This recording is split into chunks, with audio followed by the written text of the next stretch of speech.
ผู้ใดยอมปูว่างามนี่ครับสิได้โชคเด้สิมักได้โชคเด้วันนี้เรามาที่ได้ทรัพย์ตัวเก่าเก็บสวนนะสาธุสาธุครับนี่แหละว่าถึงคอยโอ้ได้ถูกต้องได้ฮอด3ตัวนี่ครับเป็นแค่แนวทางเลยครับเด้อ3ตัวครับเขามาเก็บภาพได้ครับที่แม่ครูเขามาแล้วครับมาเด้อครับเด้อบ่ต้องอายครับบ่ต้องอายถือว่าเป็นบุญแล้วนะครับที่ได้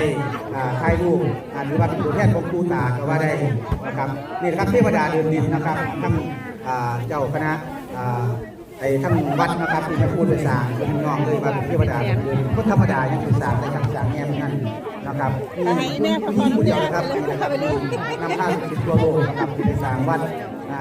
หลายวันครับที่จะพูดในสงสารนะครับการสารนะครับก็แล้วแต่ผู้ประสงค์ของผู้ที่บอกไปสารเพราะเป็นว่าผู้นั้นผู้นี้สารนั้นแน่พอได้รับคำการเขาตั้งที่จะเป็นฐานเอานะครับผู้ที่ประพาวผู้ตาบอกให้สารจะได้ใจนะครับครับผมมาเก็บภาพครับสวยๆรอโอ้ใช่ครับผมรอแล้วครับสวยค่ะเสร็จแล้วค่ะตาจะไม่รอรอครับรอยังต้องไปน้ำไปหาคนเด้อ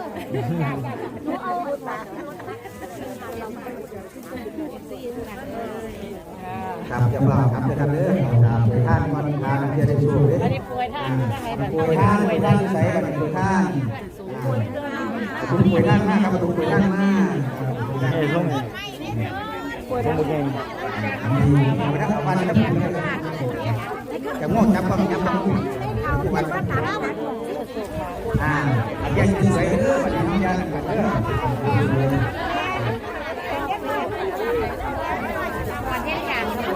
เก็บสวยๆเก็บงามๆเลยค่ะเด้อจะได้ภาพสวยๆงามๆเป็นฝากทำบุญนะครับฝากร่วมบุญครับเข้าฝากได้นะครับครับสบายผู้ให้หรือว่าฝากพูดคุยกันได้นะครับสุขภาพดีทุกคนวันต่อไป1 2เอาแล้วไปใกล้ไปใกล้